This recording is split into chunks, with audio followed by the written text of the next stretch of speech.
Hi, my name's Penny Walters. I'm a lecturer. I lecture about ethical dilemmas in genealogy and the psychology of searching.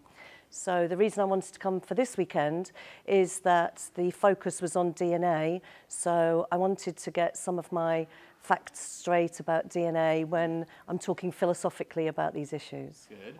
So what are your impressions of MyHeritage Live so far? They seem to have thought everything through really well beforehand, so I haven't seen any hitches or problems. All your comforts have been looked after. The big wigs are mingling with everybody and being really approachable. So I think that the camaraderie has been fantastic because it hasn't been that the lecturers go after their lecture, they're mingling with the people. So the camaraderie's been nice and the housekeeping's been fantastic. That's exactly my impressions about this Yeah. too. I love hearing that from you. So on the DNA side, are you getting what you thought you would get? What are you learning from it? I'm finding out a few more tricks that I can use, if you want to call it tricks, about DNA matches and smart matches and ethnicity.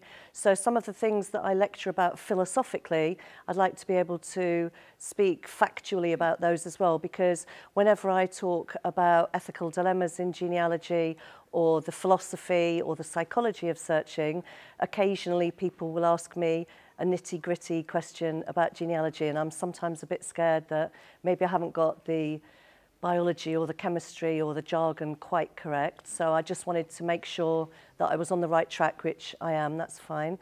But the facilities that are available on MyHeritage with all the tools, many of them are innovative. So it's nice to hear it from the people that have produced those items. So what is your favorite MyHeritage feature or tool and why? I'm really enjoying the maps and seeing the dispersion of people through DNA and looking at diaspora. Also, I'm adopted, so I'm interested in the percentage overlaps with other people. So my interest isn't necessarily to find alive relatives, because when you're adopted, sometimes people are a bit nervous what you're looking for. So the percentage overlaps with ancestors is something that I'm interested in, and looking at how people have dispersed through different communities. So MyHeritage is Irish and most of my matches are American. So it's interesting that the overlap is with people that are currently living in America, because after the famine, what I have found is that 2/3 of my ancestors' children went to America as domestic servants, and about 1/3 went to work in coal mines in South Wales. So sometimes the geography and the maps and the ethnicities let you see a whole new social history that you didn't really know about. So finding out about the Irish famine has added to my repertoire now. Not just I've got a DNA match in America, the DNA match in America came from people being dispersed during the famine. I also help Black British people with their diaspora trails as well. So the ethnicity tools have been most useful for me. Good.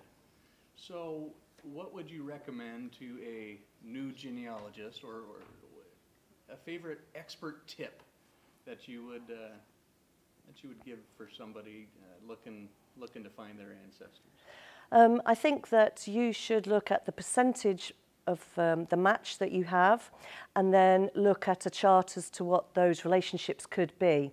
MyHeritage is speeding that up, because normally I'd have a little chart and it would say somebody is matching you by 3% or 6% or 25%. So I think that before I'd have to consult a chart. What does this mean? Oh, it's grandparent or it's granddaughter or it's cousin or 7th cousin twice removed. Whereas the MyHeritage is giving you the percentage overlap with your matches and the potential relationships. So I'm looking forward to the computerized relationships with the big map that is coming out soon, because as an adoptee, I have to really spend quite a lot of time working out what those percentage overlaps are. Whereas in another family, you've always got anecdotal stories that your auntie went to live with so-and-so, or your grandfather was working in such and such an industry, maybe moved. So usually you've got stories, whereas when you're adopted, each single person, literally each person, is new in your tree, and you haven't got any anecdotal stories about them. So to have your percentage overlap and a suggestion as to what the relationship is, because I then have to ask people, what age are you? So if you and I overlapped by 50%, you could be my father, you could be my half-brother, you could be my child. So I have to work out with your age and your ethnicity and all of these things what relationship you could be, whereas MyHeritage is going to give me that information, and that will speed things up for huge groups of people that are fragmented from family.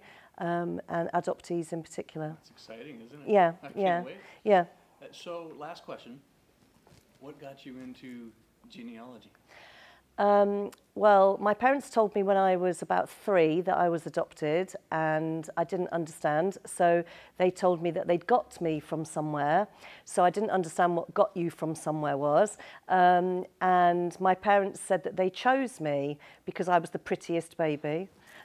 And so I had a really lovely upbringing in the sense that I walked out the house every morning chosen, I was special, and that I was the prettiest one that they'd chosen.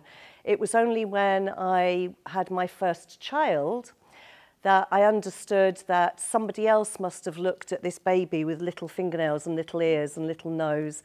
I didn't sleep for 3 days with my first baby, just looking at all these little things, so sweet. Also, people would say, when you're adopted, have you ever found your real family? And that used to really irritate me because I'd already got a lovely family. I was an only child, so I had a lot of attention because I was an only child and I was desperately wanted for 20 years. So my first actual blood relative was my daughter. So the genealogy has come from me not minding that I was adopted, but starting to get curious after I had my first baby. And then also, I think that every one of us regrets not asking our elderly relatives a little bit more about their lives. And I've recently found my dad's war tin, which is a little tin, it's no bigger than a biscuit tin, and it's got about 25 amazing items that he took to World War II with him. And I don't remember ever asking him any questions about World War II, but one of the items is a diary. So it's interesting to read that information. So all of us regret not asking our ancestors, and I think that we are becoming fragmented now from society with working from home and being on a computer. I think that social media a little bit is making us lonelier. Instead of going out and meeting people or talking to cousins, you know, we're working on our trees. So the oral histories are getting lost a little bit, really. Yeah. Okay, so will you be back tomorrow? Yes, I've booked for the weekend. I'm here for a couple of days afterwards as a tourist as well. So whenever I lecture or attend conferences, I always book another couple of days to have a look around the area, because I wouldn't normally know about the history of this place. So, yeah, and thank you very much for having me. Thank you. Yeah, Wonderful. brilliant. Thank you.